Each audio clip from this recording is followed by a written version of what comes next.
Looking at our world from a theological perspective. This is the Theology Central Podcast, making theology central. Well, welcome everyone. It is Tuesday, December the 21st, 2021. It is currently 5:50 p.m. Central Time. And once again, it is time for us to return to Luke chapter 2. That is the Bible study exercise for this week.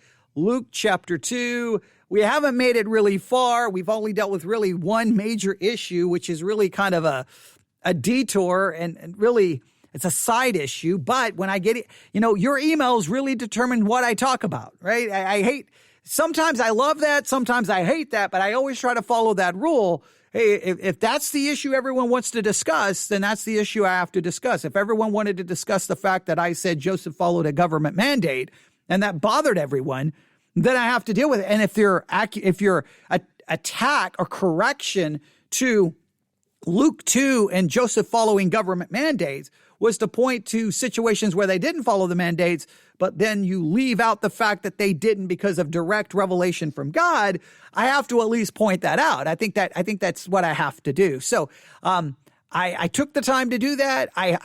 I know that for some of you, you're probably like, why did he even address that?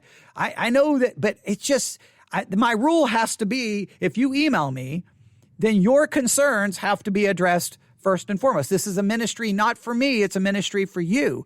So if the people who email, they get their issues addressed first. The people who talk about it in the Discord channel, they get their issues addressed.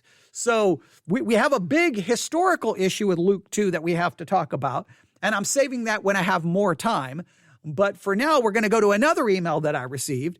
And this one, instead of having a problem with me, which is it's always good when I get the positive emails. The positive emails are always smaller in number than the negative, but at least they're always more encouraging. Okay.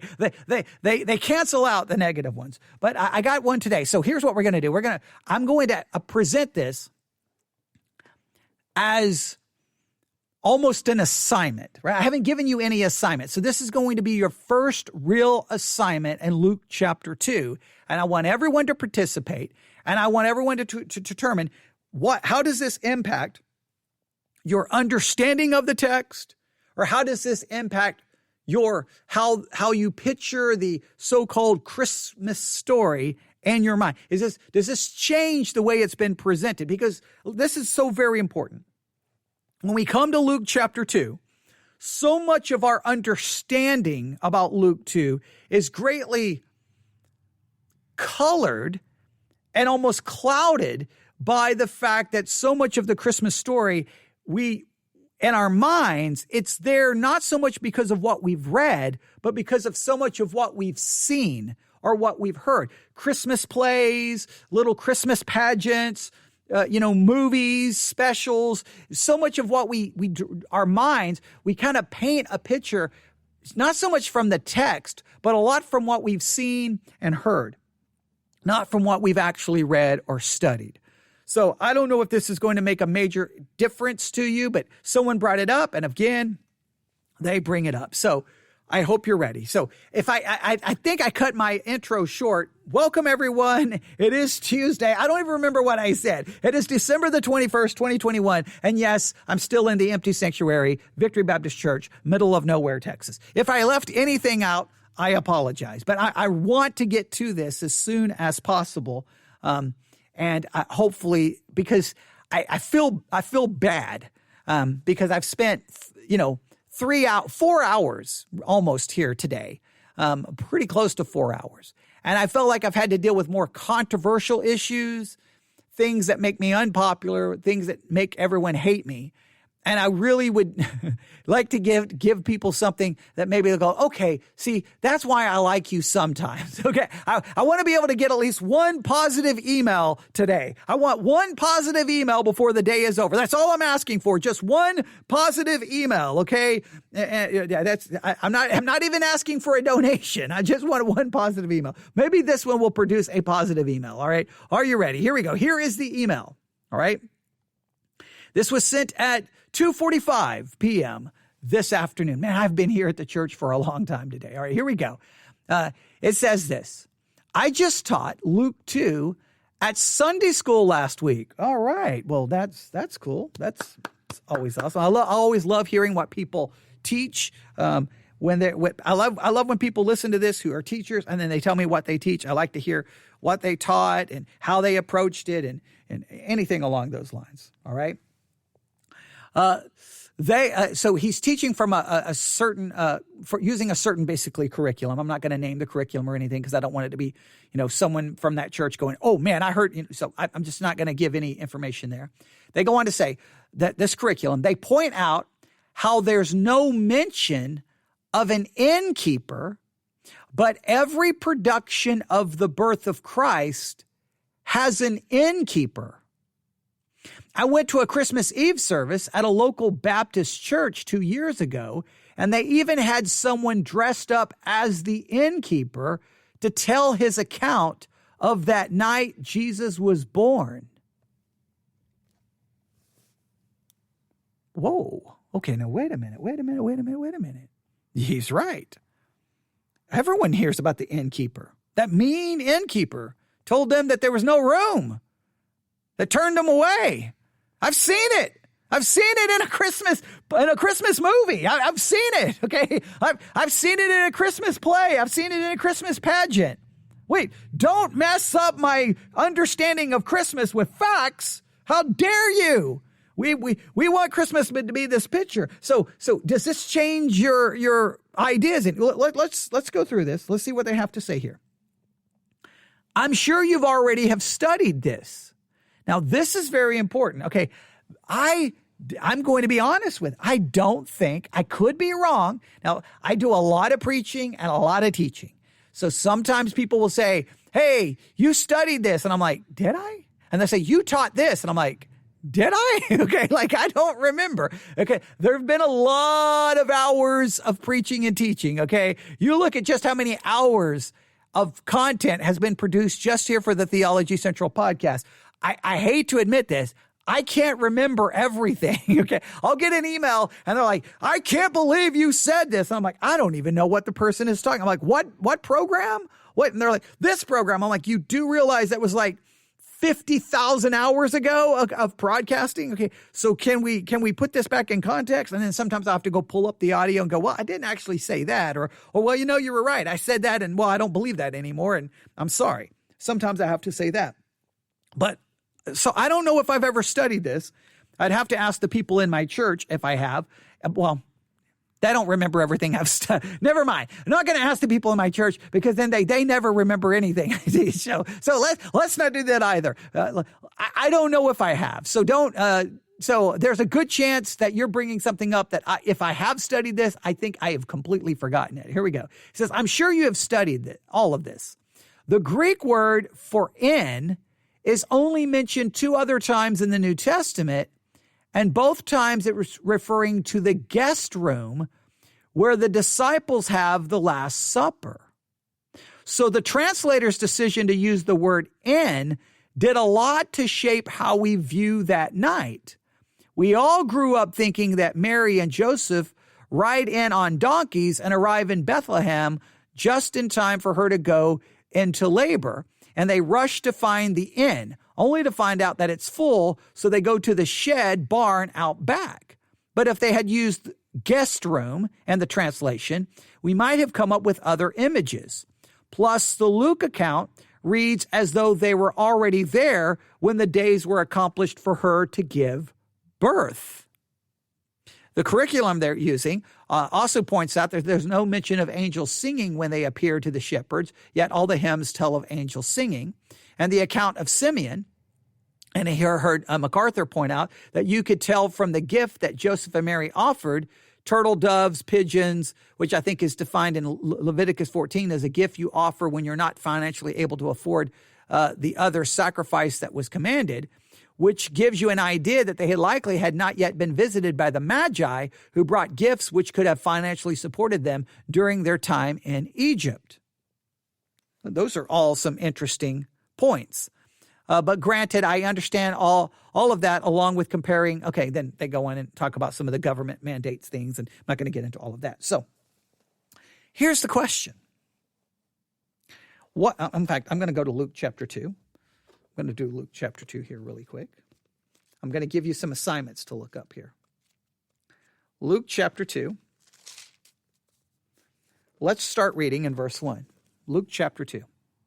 And it came to pass in those days that there went out a decree from Caesar Augustus that all the world should be taxed. And this taxing was first made when Cyrenius was governor of Syria. And all went to be taxed, everyone into his own city. And Joseph also went up from Galilee, out of the city of Nazareth, into Judea, unto the city of David, which is called Bethlehem, because he was of the house and lineage of David, to be taxed with Mary, his espoused wife, being great with child. And so it was that while they were there, the days were accomplished that she should be delivered. Right? So that does seem to give the idea that they were there. They were already there. Okay? And then when it was time to deliver. And she brought forth her firstborn son, wrapped him in swaddling clothes, and laid him in a manger because there was no room for them in the inn. Now, question. Let's say, for argument's sake, that it should not be translated inn, it should be translated guest room. Does that change your perspective at all on the Christmas story? Secondly, if it shouldn't be translated inn, should we no longer speak of the fact that, the innkeeper turned them away, or they went to the inn to should we just completely remove that from our telling of the story and say there was no room in the guest room, but no, we don't know which guest room, we don't know anything about it, and don't add more to the story. Remember, this is one of the things I talked about. And I've tried to be so dogmatic about this, and it ticks everyone off at me, but everyone gets mad at me, but that's okay. When it comes to things like The Chosen, everyone's like, oh, I love The Chosen. I love The Chosen. Well, many of those dramatized stories of what Jesus and them did, they add so many things to the story. And you say, well, but it makes it for good TV. Yeah, go watch a good TV show, not about the Bible. All right. But when it's about the Bible, you can't worry about making a good TV show. You got to be about being accurate. If we watch dramatized versions where we get this idea that they go rushing into the inn and like, sorry, we have no room, but there's a barn out back. If that's the way we tell the story, we've got to make sure we have biblical support. So I'm going to do something really quick. But here's what I want you to do. First, I want you to look up the Greek word for inn. All right. See how it is used and see how you think it should be translated. Is there any justification for translating it in? All right. So at least do some work on the Greek. Where is it used otherwise? And basically, let's say it means guest room. What conclusion can we draw from that? What guest room? Who didn't what do you do? Do we say like a guest room, like a guest room in an inn? What do we do with that? I am going to do this for you. All right. So just look up the Greek. You do all the work in the Greek and see what you find. I am going to do this because I'm very curious. That's Luke 2:7. That's Luke 2:7. I'm going to do a Google search. Luke 2:7. I'm going to do Luke 2:7. I'm going to pull up BibleHub.com. I'm going to look at every translation. All right, New International Version. And she gave birth to her firstborn, a son. She wrapped him in clothes and placed him in a manger because there was no guest room available for them. No, guest room. What, like a guest, like the room guests stay in for an inn? Is that how we do so? Now, the New Living Translation says there was no lodging available to them. ESV, there was no place for them in the inn. Berean Study Bible, there was no room for them in the inn. Berean Literal Bible, no place for them in the inn. King James, no room for them in the inn. New King James, no room for them in the inn. New American, no room for them in the inn. New American Standard, no room for them in the inn. New American Standard 1977, no room for them in the inn. Amplified Bible, no private room for them in the inn. Christian Standard, now that's interesting. No private room for them in the inn. Okay, that's Christian Standard. No guest room available for them. No room for them at the lodging place is how the Holman Christian Standard Bible. All right. So do we? What do we do with this? I'm going to look quickly. I'm going to look at commentaries. What does any of the commentaries say? They don't say, okay, there was no room for them in the inn. The statement implies that the town was crowded with persons who had come up to be registered there, some perhaps like Joseph and the descent from David. The inn of Bethlehem, what in modern Eastern travel is known as, and they give the words, is distinct from what we would refer to as an inn of Luke 10:34. Luke 10:34. Wait a minute. They say this place is different than what's mentioned in Luke 10:34. What's mentioned in Luke 10:34? And went to him and bound up his wounds, pouring in oil and wine, and set him on his own beast and brought him to an inn and took care of him. They're claiming that in Luke 2, whatever that was different than what we have here in Luke 10. That's an interesting. We can see if we can drawing the correlation between those two. I didn't even know that there was a difference there. See, so all right, they're claiming there's a difference. I guess the one in Luke offered the shelter of its walls and roofs, and that only. It had a memorable history of its own, being named. Okay. Okay, so they go through trying to I don't know how they even draw that conclusion. They jump to a lot of conclusions there. So they're saying that there's a difference between what was mentioned in Luke 2 and mentioned in Luke 10. I don't know how you can look up the Greek word and for inn in Luke 10:34 and compare it to the Greek word that's translated in Luke 2. Are they the same word, different words? Why does this commentary say that they are different? All right. Let's see what else they say here. This one.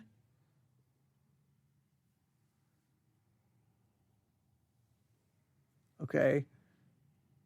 Okay. Most everyone says that there's a difference. I got two different commentaries, both saying that this was different than the one in Luke 10:34. That's interesting. They all draw a distinction there. Okay. I'm going to see here.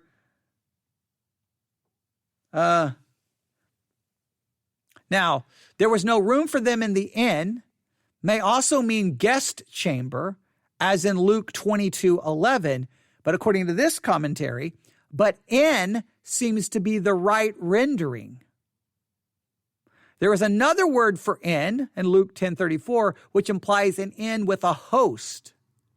Bethlehem was a poor place, and its inn was probably a mere, and they give the word Khan, which is an enclosed space surrounded by open recess of which the paved floor is raised a little above the ground. There is often no host, and the use of any vacant is free, but the traveler pays a trifle for food and water. If this place be crowded, the traveler must be content with a corner of the courtyard or enclosed place among the cattle or else in the stable. So most likely what happened is, according to this commentary, these places weren't like, I got to check in with the innkeeper. There was no innkeeper, all right? Okay, no, I want to read all of this. Okay, someone just posted something. So I'm going to go with, first I'm going to go with this commentary, and then I'm going to read what someone just shared. This is the whole reason we do the Bible study exercises this way, because I like to get you involved, all right? So a couple of things. This commentary says this inn mentioned in Luke 2 was probably more, it's basically like you had maybe a wall, maybe a little raised floor from the ground. There was nobody there. There was no one to keep it. I guess when you left a little food or water or something there, but there was nothing there. And if you arrived there and all the places were taken, then sometimes you could go over to like the courtyard where everyone who was staying in those little areas where their animals were, and you could go over there and stay. So it wasn't like, hey, there's no room in the inn. It was like, well, this kind of open place where people stay, there's no room there.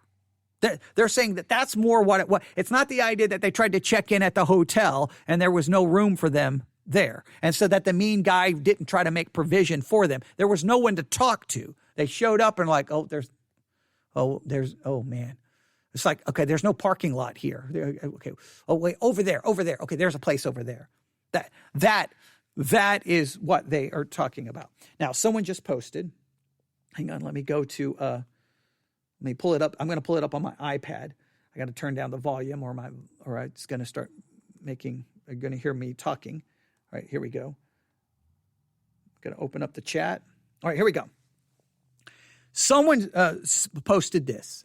This is from gotquestions.org, which is always a good place to go. Traditionally, the inn referred to in Luke 2:7 is thought to be a kind of a commercial hotel, and the place where Mary and Joseph took shelter was a stable somewhere in the vicinity. However, we don't know for sure if that was the case because the Greek word translated as inn can also be translated as guest room. The translation would lead us to envision more of a private home filled with guests, plus a separate area used to house the family's animals. Sometimes the place for animals was located on the lower level of a house, away from where the people lived. So when Luke refers to no room, he could have meant there was no rooms in the upper level, which was already full of sleeping visitors or family. Archaeological findings have also revealed homes that merely had a wall separating the front of the house from the back, where animals were kept safe. Both of these floor plans imply an indoor animal shelter connected to the house in some way. Regardless, there was a manger or feeding trough in the place where Christ was born, and that was used as a resting place for the newborn Jesus, as stated in Luke 2:7. So they offer even some additional insight. Now, you know what I'm getting ready, the vibe I'm starting to get. There doesn't seem to be a definitive answer here, right? So is it you just going down the road? Oh, look over there. There's a quote unquote inn. It's just a wall, maybe a roof, an elevated floor. There's no innkeeper. You just find a space. If you can find it, you stay. When you leave, I guess you leave a little food and water. Good to go. If you can't find a place there, there's a place next to it, kind of the courtyard where they keep animals. Well, they couldn't find a place there. They went there. Or was it some kind of a house that had 2 levels? And the top level was full, so they went down to the bottom level, but it was still kind of like an enclosed house where they kept the animals safe, and the animals were safe there, and so it was a safe place for Mary, a safe place for baby Jesus, and a safe place for Joseph. Or do we go with the idea that he showed up at the first, the Motel 6 of Bethlehem, and the innkeeper's like, sorry, got no room for you, lady. Go outside and sleep with the animals. Do we go with that? Do we go with that view? The bottom line is what we have to do is ensure that we realize that maybe we don't have a perfect picture of what took place. We don't add what movies, television shows, sadly to say, preachers add to the story. And again, I always try to be as gracious as I can with preachers. When we're preaching Luke 2, I bet you Will went through this as well. The one who just commented, who emailed me saying that he taught a lesson on Luke 2.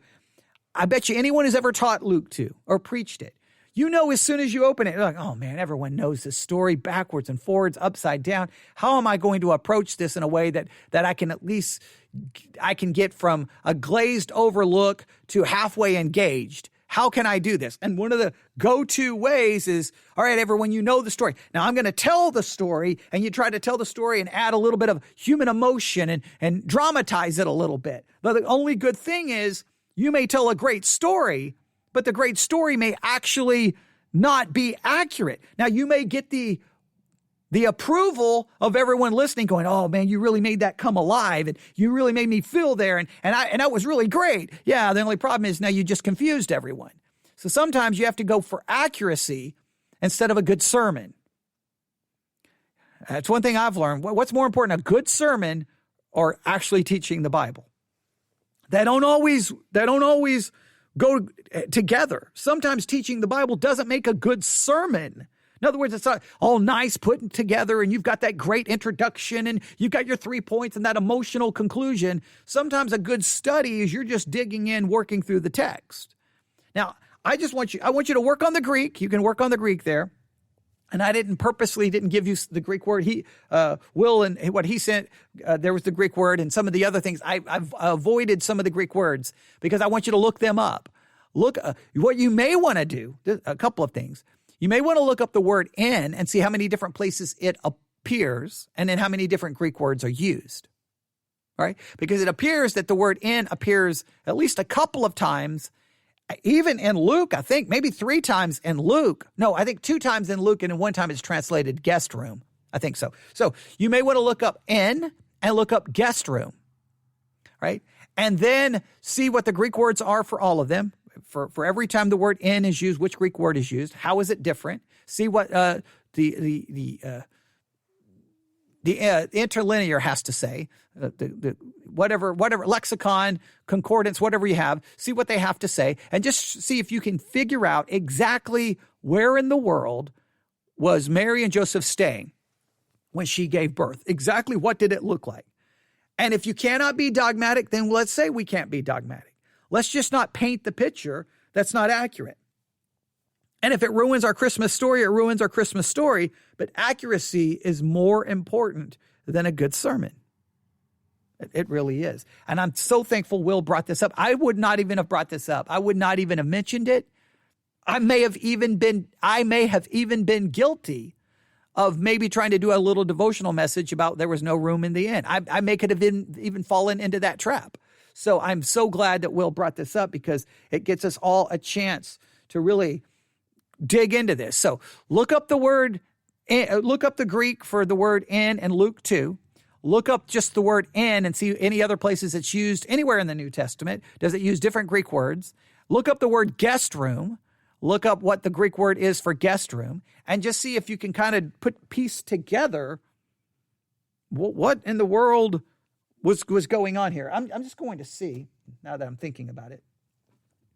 Got to move everything here. I doubt, I could be wrong. Grabbing a Bible dictionary here. I bet you. Let me see here. I bet you they don't have an entry for it.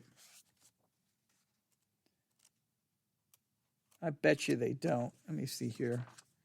I got innkeeper. Inn. All right, inn. This is what the Bible dictionary says. A lodging place for travelers. Hospitality was a religious duty in biblical times, so most travelers were guests in private residences. Inns were usually primitive shelters or enclosures for travelers and their animals.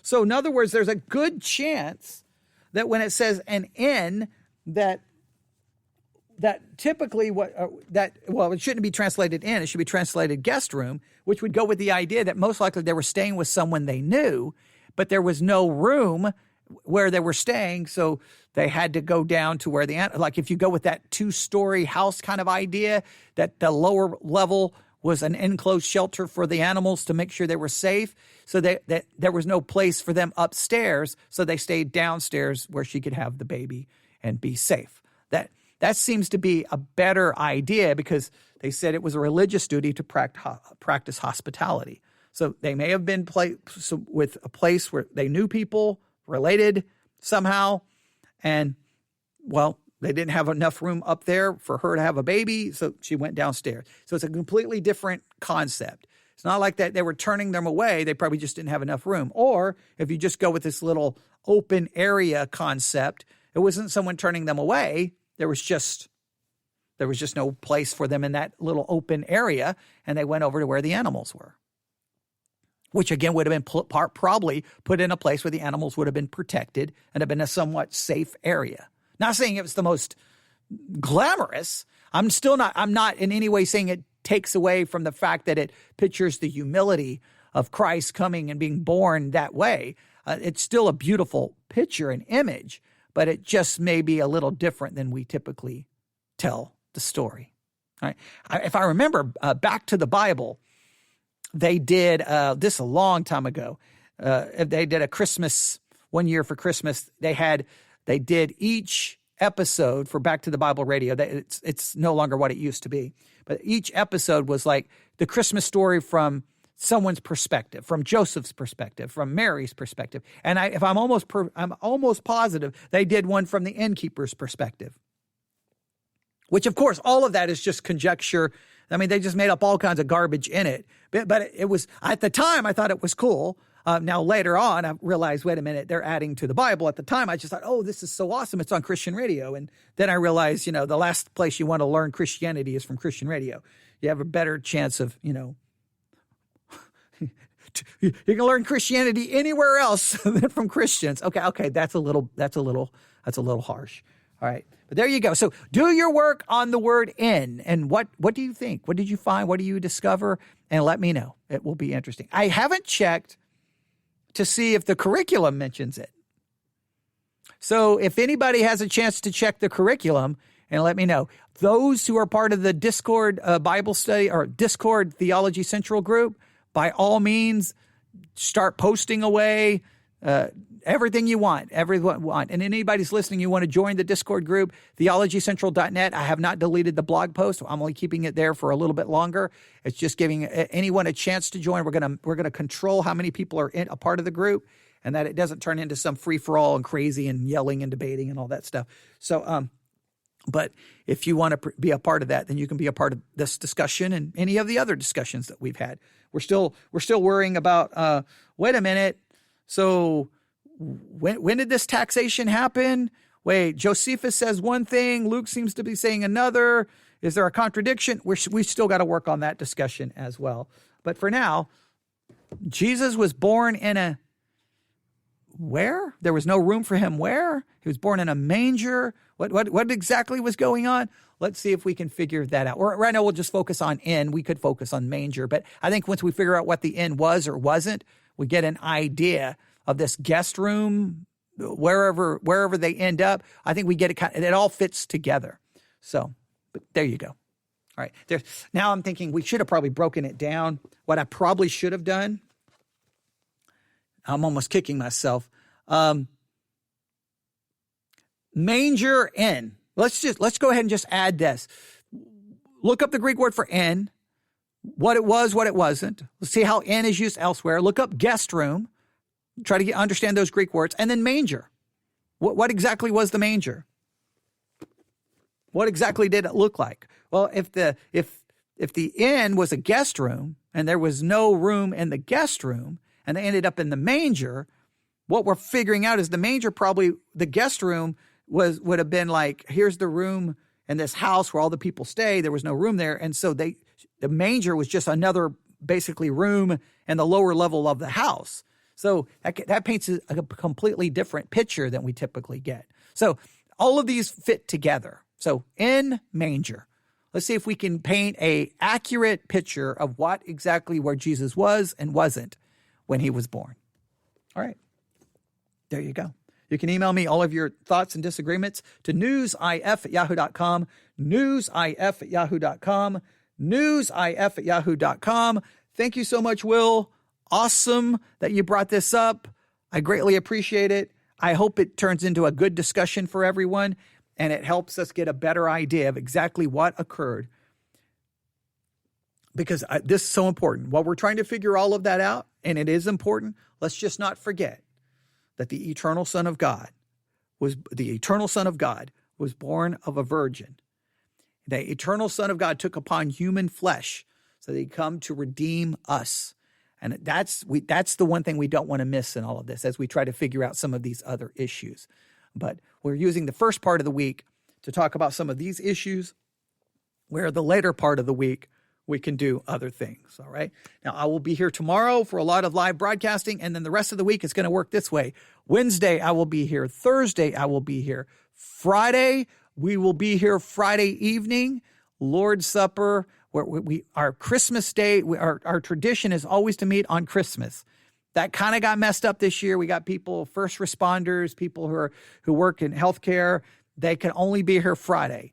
So we're going to have everyone here Friday, and then Christmas Day, I will be here at some point doing live streaming, and then Christmas night, I'm supposed to be, some people at the church are getting together, and we're going to do a Bible study, but not here in the church. We're going to do it at someone's house, I think is the plan. So I will be here then the rest of this week, every day I'll be here doing something. So I'll make sure that I don't rip you off. I will make sure there's plenty here. I know you're going to probably not have any time to listen. Understand that. You do whatever you need to do, but whenever you have a chance to listen, the stuff will be available. Make good use of it. All right, I'm going to stop. I've been here so long, I'm almost becoming delusional now, okay? I've been talking for so many hours now that literally I don't even know what I'm saying anymore, okay? That's a lot of talking today, all right? So hopefully it was beneficial. Everyone have a great evening, a great time of studying. Let's talk about Luke chapter 2. Can't wait to see what you find. Everyone have a great night. God bless.